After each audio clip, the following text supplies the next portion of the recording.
Bienvenidos a otro capítulo más de Enderezándote. Yo soy Luz. Hola chicos, mi nombre es Monse. Hola, yo soy Lizeth. Hola, me llamo Saúl.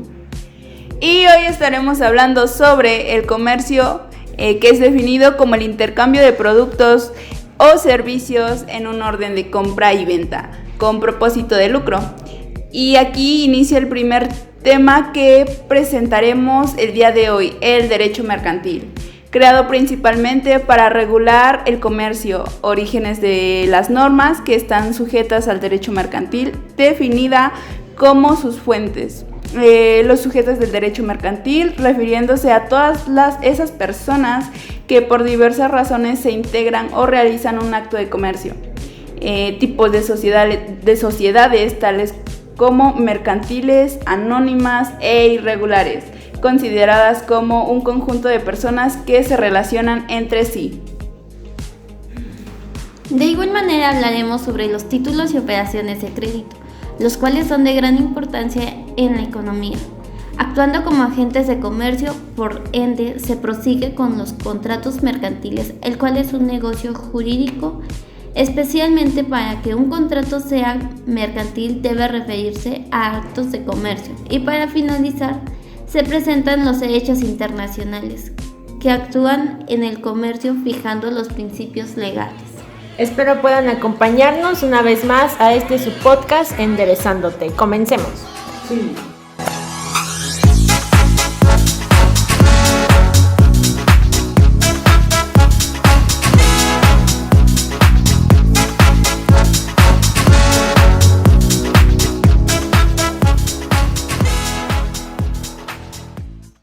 El derecho mercantil, tema principal del día de hoy, pero para poder comprenderlo es necesario saber el concepto de este. Mi compañera Luz trae hoy la definición, ¿cierto, Luz? Así es, Monse. Siempre es muy interesante conocer nuevos conceptos y qué mejor que uno que nos va a servir a lo largo de nuestra carrera y vida laboral, ¿no creen? El derecho mercantil es una rama del derecho privado que regula todo lo relacionado con el comercio, como actos, profesiones, relaciones, comerciantes y todo aquello que tenga que ver con el comercio. Debemos tener claro el alcance que este concepto tiene, ya que normalmente pensamos que esta rama del derecho solo puede ser aplicada a los comerciantes. Sin embargo, no es así. También puede ser aplicable para personas comunes como nosotros, sin necesariamente tener el carácter de una persona comerciante. Así que para entender un poco más este concepto, daré un ejemplo de esto. Cuando firmamos un cheque y las personas involucradas en esta acción no son comerciantes, pero se está llevando un acto de comercio, ya que el cheque es un título de crédito, los cuales son documentos mercantiles, y aquí es donde entra el derecho mercantil. Están establecidos en la Ley General de Títulos y Operaciones de Crédito, la cual en el artículo 1 nos dice que son cosas mercantiles los títulos de crédito, su emisión, expedición, endoso, aval o aceptación, y las demás operaciones que en ellos se consignen son actos de comercio. Y también en el artículo 3, todos los que tengan capacidad legal para contratar conforme a las leyes que menciona el artículo anterior podrán efectuar las operaciones que refiere a esta ley, salvo aquellas que requieran concesión o autorización especial. Entonces, por lo tanto, Luz, dices que de esa manera ya llevamos el derecho mercantil, incluso sin ser comerciantes. Efectivamente, Mon. Una vez que sabemos qué es el derecho mercantil, podemos adentrarnos a lo que son las fuentes del derecho mercantil, presentado por nuestra compañera Liz.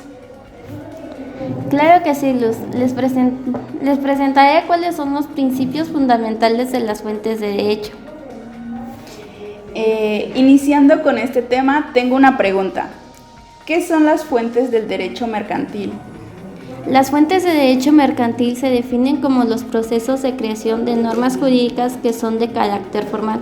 En México se distinguen tres de derecho mercantil: uno, formales, materiales históricas. Posteriormente, las fuentes formales del derecho mercantil comprenden de la legislación, la costumbre y la jurisprudencia. En la legislación es el medio por el cual varios órganos del Estado decretan determinadas normas jurídicas, leyes. Oye Liz, ¿y tú podrías decirnos cómo se forman estas leyes? Claro que sí. Primero que nada, alguien debe tener la iniciativa.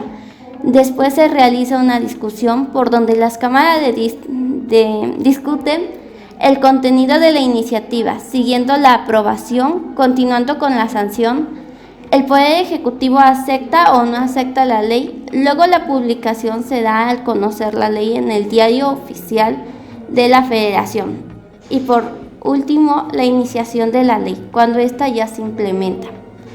Existe un término llamado costumbre. Este se ha utilizado desde sus inicios como lo realizaban los comerciantes antes que existiera el derecho mercantil. Son actos mercantiles repetidos constantemente a lo largo del tiempo, pero no son regalos regidos por la ley escrita. Ejemplo, dos amigas celebran un contrato verbal de un arrendamiento de un local comercial, pero su amiga le paga el arrendamiento del local los primeros 5 días del mes. Podemos argumentar que este ejemplo con el artículo 280, el cual dice que el comisionista debe desempeñar por sí los encargos que recibe y no puede delegarlos sin estar autorizado. Para ello, bajo su responsabilidad, podrá emplear en el desempeño de su comisión dependiente en operaciones, subtemas que, según costumbres, se confíen a estos. En algún momento escuché el término jurisprudencia. ¿Esto tiene alguna relación con lo que estás mencionando? Claro que sí, mira, la jurisprudencia es un conjunto de principios contenidas en las decisiones de los tribunales. En este interpretan las leyes por los tribunales con el único fin de determinar el sentido y alcance de una disposición legal en determinado caso. Es por eso que es un concepto fundamental en el derecho mercantil. Adelantaremos un poco más a las fuentes de derecho. Existe una fuente denominada materiales. Comprenden todas las condiciones de la vida que vive una sociedad, como su problemática económica, política, su religión, sus costumbres, sus tradiciones, su moral, su cultura, su idioma, su temperamento, su grado de desarrollo, su historia, hasta su clima y su ubicación geográfica. Existen entre muchas otras varias. Por consiguiente, hablamos de la doctrina jurídica. Estas son el derecho, teorías e investigaciones realizadas por especialistas de la ciencia jurídica. Por segunda fuente tenemos fuentes históricas. Estas son todas las legislaciones de los pueblos y civilizaciones de la antigüedad, así como la evolución del derecho. Un ejemplo es el Código de Napoleón. ¿Ustedes conocen alguna legislación de civilizaciones pasadas? Sí, yo escuché en algún momento alguna que era sobre no recoger los cereales ajenos, que se implementó, sí, cereales como el trigo, avena y todo eso. Ajá, sí, todo lo que cosechan en el campo. Que fue redactada en Roma allá por los años antes de Cristo. Y una de esas leyes estipulaba que cualquiera que cortara o recogiera el cereal de otro estaba destinado a ser sacrificado a la diosa Ceres, lo cual se hacía tras haberle dado la muerte, siempre y cuando fuera adulto, porque si es menor de edad, la condena era solo, ¿cómo se dice? Dar lo doble que había robado. Entiendo. A continuación hablaremos sobre los sujetos del derecho mercantil. Es claro decir que anteriormente se mencionaba que los sujetos mercantiles son aquellas personas que por alguna razón intervienen en un acto de comercio. Y fíjense que no necesariamente tienen que ser comerciantes. Podemos clasificar a los sujetos mercantiles en 3 categorías. Número 1, comerciantes, personas que realizan actos de comercio por accidente y personas que intervienen en actos mixtos. A continuación les explicaré cada uno de ellos. Primero, pueden ser comerciantes personas físicas y personas morales, definiendo que estos términos ya no existen como tal. Entonces, por ende, todas las personas con intervenciones monetarias de compra y venta se definen como comerciantes.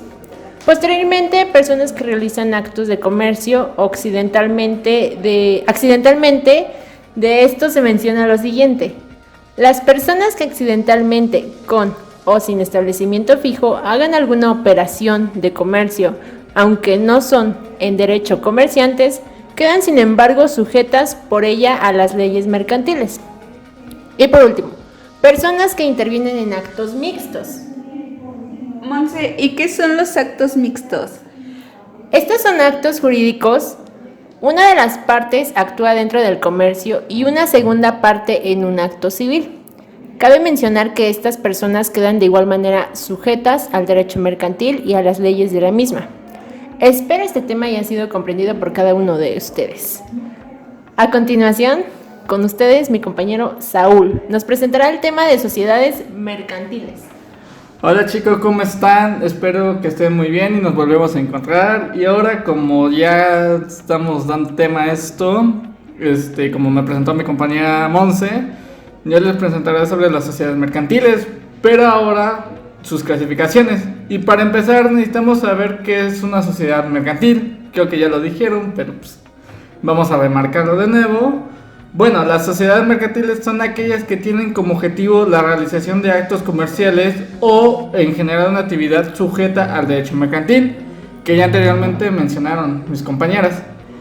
Bueno, algunos ejemplos de sociedades mercantiles puede ser Peñafiel, Coca-Cola, Prendamex, Nacional Monte de Piedad, Cooperativa Pascual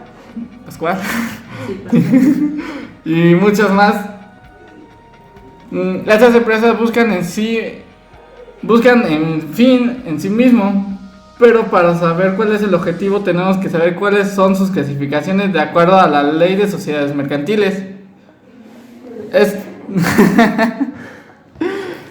Estas se presentan en el capítulo 1 de la Constitución y funcionamiento de las sociedades en general.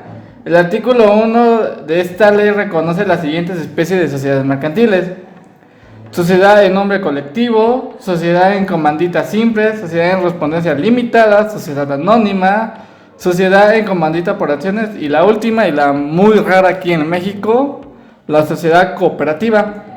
Ya me aburrí. Cualquiera de las sociedades a que se refiere la sección 1 primera a la quinta de este artículo constituye como sociedad de capital variable, observándose entonces las disposiciones del capítulo 8 de esta ley.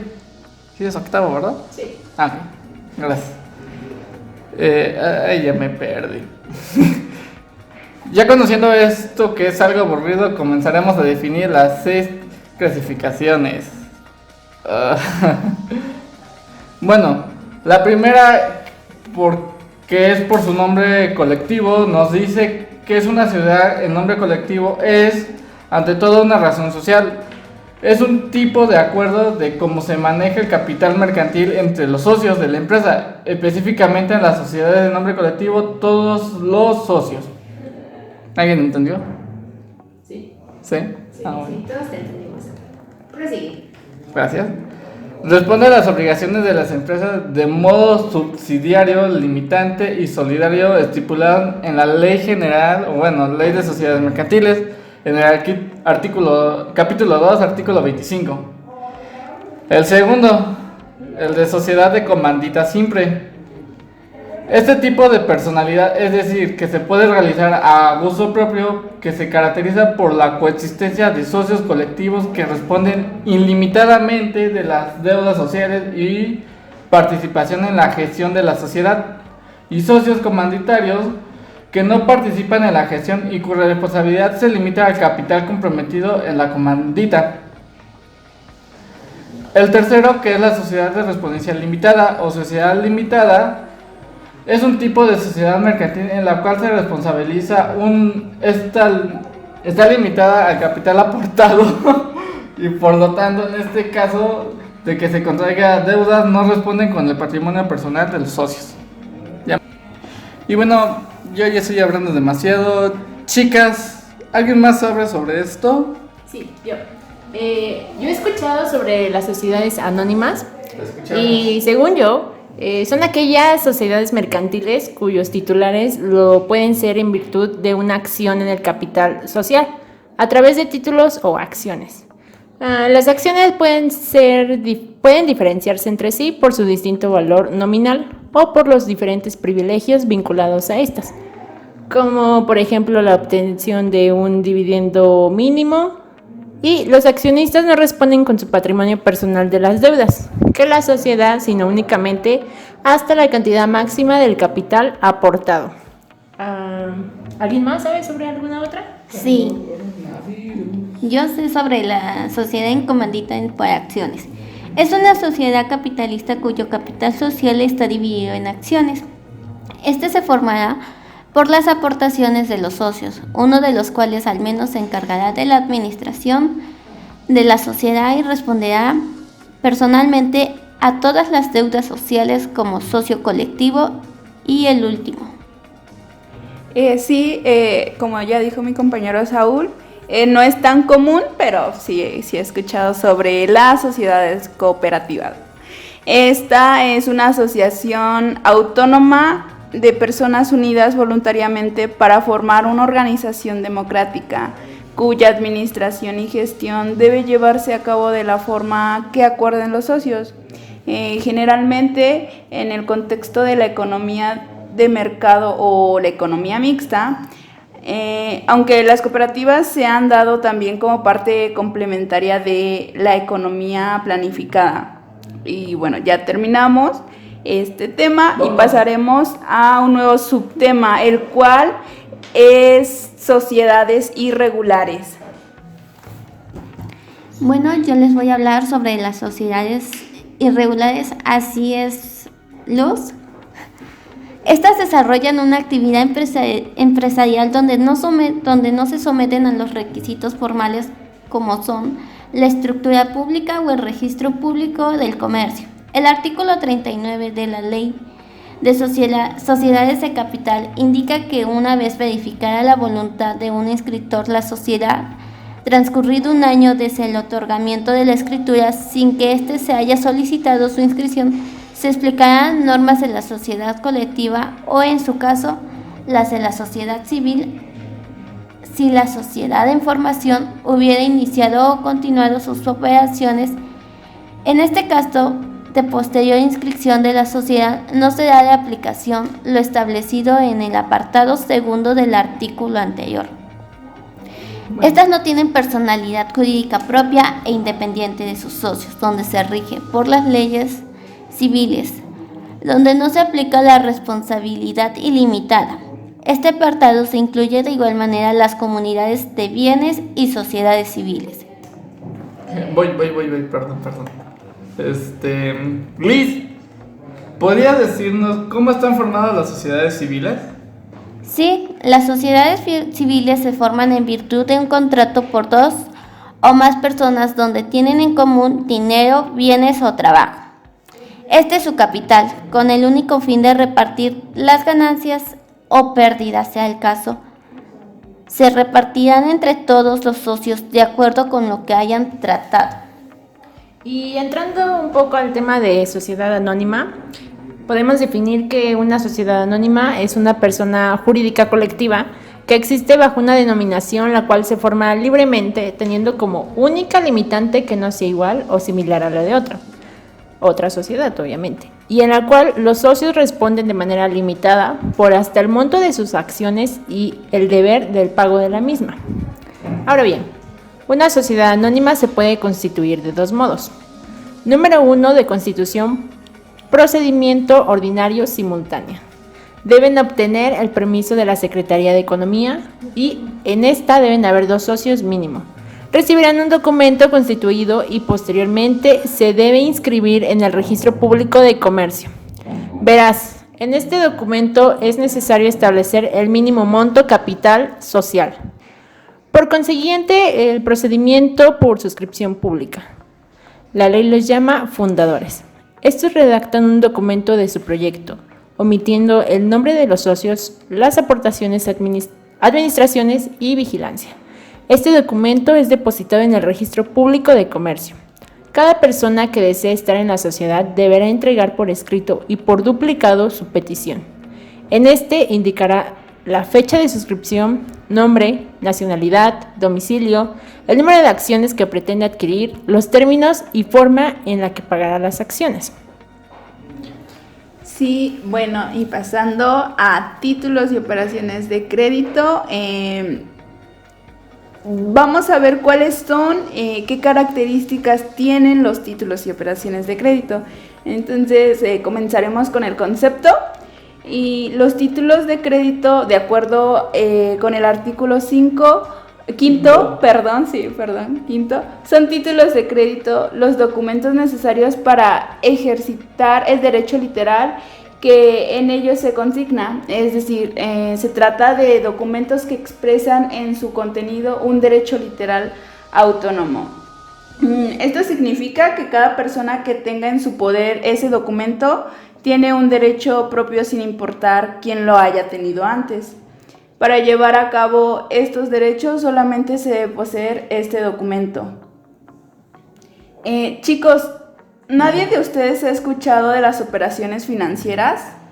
Yo según tengo entendido que son aquellas transacciones que se hacen a las entidades financieras como sus clientes, las cuales hacen un compromiso con la entidad de pagar una suma adicional, los intereses, si se les conoce esos recursos. Son bancos, ¿no? Ajá, sí. Efectivamente, Saúl, y ambos son indispensables. Les daré algunas características de los títulos y operaciones de crédito. Empezamos. Primeramente con la incorporación. El título posee un derecho que va en conjunto con él. Por lo tanto, para poder llevar a cabo ese derecho se deberá presentar dicho documento o no podrá ejercer ese derecho. El segundo es la legitimación. Esta obliga a las dos partes implicadas en el título de crédito a gozar del derecho y a cumplir las obligaciones establecidas en dicho documento. La tercera es la autonomía. No necesita de otros documentos o condiciones para que se respete lo establecido. La cuarta y última es la literalidad. Todo lo que está establecido en el título de crédito debe llevarse a cabo tal y como está escrito. ¿Podemos decir que los pagarés son títulos de crédito, Luz? Así es, Monse.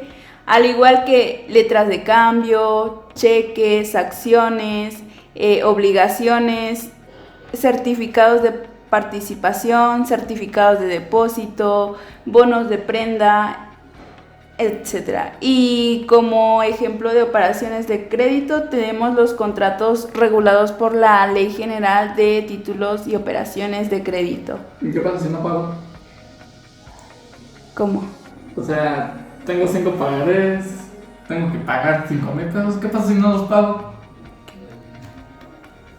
Bueno, pues depende de la cantidad, porque, por ejemplo, tú dices que 5,000 pesos, entonces yo creo que vas a salir perdiendo más de lo que vas a ganar.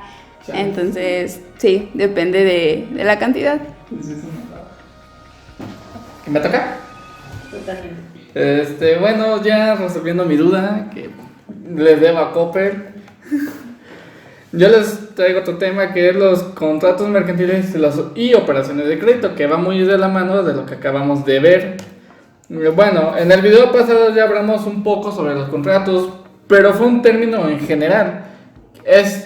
En este video hablaremos sobre los contratos mercantiles, que ya es algo más específico a un tema del derecho, ya que estos, aunque siguen siendo un contrato, se celebra de diferente manera. Y para comenzar este punto, Veamos lo que es un contrato mercantil en términos generales.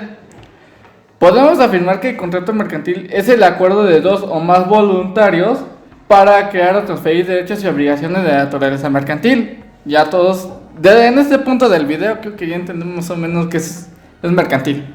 Si no, pues lo siento, ya no voy a regresar.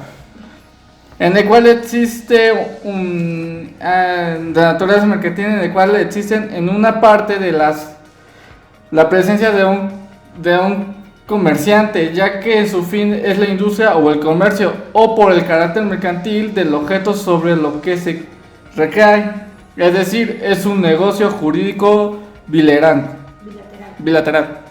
Gracias. Que tiene por objetivo un acto comercial. Podemos definir como un ejemplo de esto sería los títulos de crédito. Yo le presto a mi compañera Luz $1,000,000 de pesos, me da su firma, le doy mi firma y en cierto tiempo pues ella me lo tiene que pagar. Y esta definición la podemos encontrar en el diccionario de la Real Academia de la Lengua Española como la Ley General de Sociedades Mercantiles. Ya con esto podemos ir a nuestro siguiente punto sobre lo que es el acto comercial. Nuevamente, la definición un poco aburrido. Un acto de comercio es aquel acto regulado en el Código de Comercio o en cualquier otro análogo. Un negocio jurídico puede ser considerado un acto de comercio en función de la condición de las partes que intervienen en él, si son comerciantes o no, en función de sus objetos, si tiene un objetivo en el Código de Comercio, reputa mercantil o no, o en función de esos que estás tomando conjuntamente. ¿Qué es eso? Y bueno, Monse, ya que me estás pegando, ¿sabes qué son las operaciones de crédito? Así es, Saúl. ¿Me puedes decir para que ya no me pegues? Todos conocemos a personas que han hecho operaciones de crédito, ¿verdad, Saúl? No. Para aquellas personas que no saben qué es la Ley General de Sociedades Mercantiles, son negociaciones financieras que importan recibir o prestar dinero por parte de las entidades financieras de los clientes o a los clientes respectivamente. Las operaciones de crédito pasivas son aquellas en las que los clientes depositan su dinero en la entidad financiera, caja de ahorro o plazo fijo, y la entidad debe devolver el dinero al término del plazo en el primer caso, y en cualquier momento que sea requerido por el cliente. En el segundo, abonando a una tasa de interés por el uso del dinero. El interés es mayor en los plazos fijos, ya que el banco cuenta con ese dinero para disponer sin restricciones en el plazo pactado de estas operaciones de crédito, llamadas colocaciones, y el banco captará efectivo para prestarlo a otros clientes a una tasa de interés mayor al que el pago para recibirlo, tasa que se denomina activa. Me parece que el siguiente tema será Derecho Internacional en los Actos de Comercio, el cual mi compañera Luz nos explicará. Así es, Mon. Hemos llegado al último tema de este capítulo y qué mejor que terminar con un tema de mucho interés, creo yo, el cual es Derecho Internacional en los Actos de Comercio. Para comenzar, veamos en qué consiste esta rama del derecho. El derecho internacional en los actos de comercio es el conjunto de normas, valores y principios que regulan el conocimiento internacional, el cual consiste en el intercambio de bienes y servicios entre países. Existen instituciones u organizaciones que son encargadas en mayor parte de que estas acciones se lleven a cabo conforme a la ley ya establecida, y hoy hablaremos de 4 en particular. Bueno, yo les voy a hablar sobre la Organización Mundial del Comercio, mejor conocida como la OMC. Es la única organización internacional que se ocupa de normas que rigen el comercio entre países. Para sus acuerdos comerciales, la Organización Mundial del Comercio, los negocios para posteriormente sean firmados por la mayoría de países que conforman el comercio internacional. Estas se reúnen una vez cada 2 años en una ciudad de Suiza, Ginebra, donde sus representantes son ministros, embajadores, delegados embajadores delegados donde su objetivo es ayudar a productores de bienes y servicios, exportadores e importadores a realizar sus actividades. Las siguientes son sus actividades. Sus principales actividades son negociar la reducción o la eliminación los obstáculos del comercio, la administración y vigilancia de la aplicación de normas acordadas de la OMC, la vigilancia y el examen de políticas comerciales de sus miembros y la consecuencia de transparencia en los acuerdos comerciales regionales y bilaterales, y también la solución de diferencia entre los miembros sobre la interpretación y aplicación de acuerdos. Bueno, pasando a otra organización, tenemos las cooperaciones aduaneras. Las cooperaciones aduaneras tienen por finalidad mejorar el control de los flujos comerciales y las aplicaciones de las normas vigentes a través del intercambio de información sobre cuestiones aduaneras. Algunos ejemplos de estos son las declaraciones de exportación e importación, la información relacionada con los comerciantes, entre otras. Ahora a continuación les voy a hablar sobre la Junta Federal de Conciliación de Arbitraje. Imparte justicia por medio de la paz social y la armonía en las relaciones laborales por medio de la conciliación y arbitraje. Este pertenece a México, que tiene carácter democrático, donde intenta tener un equilibrio entre todas las partes involucradas en la producción de una empresa. Sus principales características es la jurisdicción. Este radica en todas las empresas y compañías que pertenecen y están bajo la protección de la Jurisdicción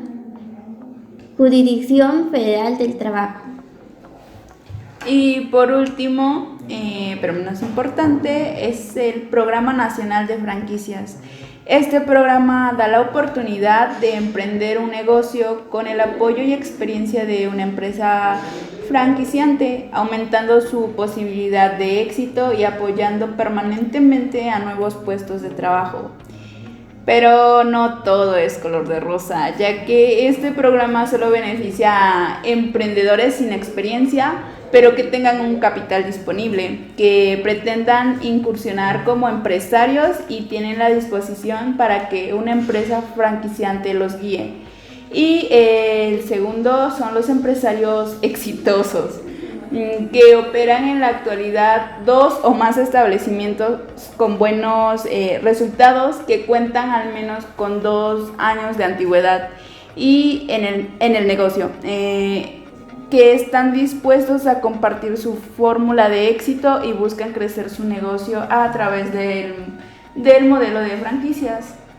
Creo que este tema ha sido un tema bastante general y muy complejo. El derecho mercantil sin duda es un paso muy importante para toda la administración, toda la economía del país de México. Ha sido un verdadero placer poder grabar esto para ustedes. Creo que nos tenemos que despedir. ¿Alguien desea decir algo? Sí, bueno, yo creo que en esta unidad, en lo particular, se me hizo muy interesante, ya que nos adentramos más a fondo en una rama de nuestra carrera, que es el comercio y todo lo que implica.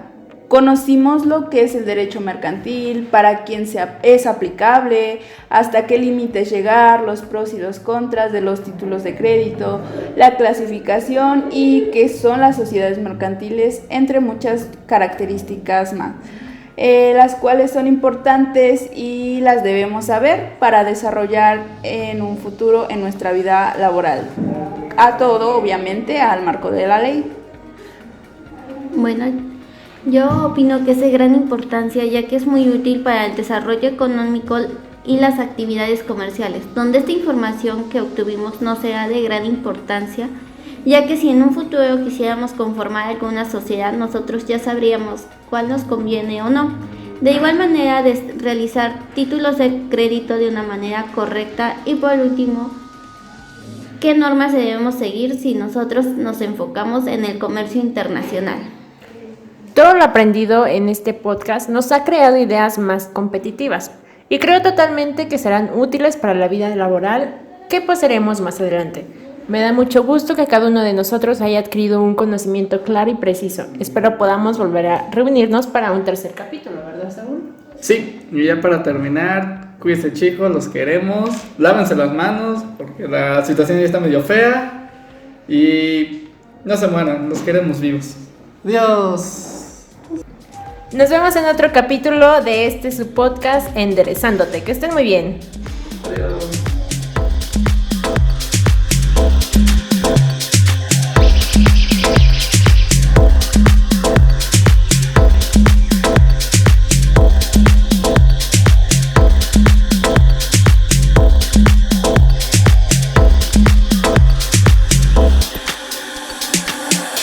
Ese paraíso.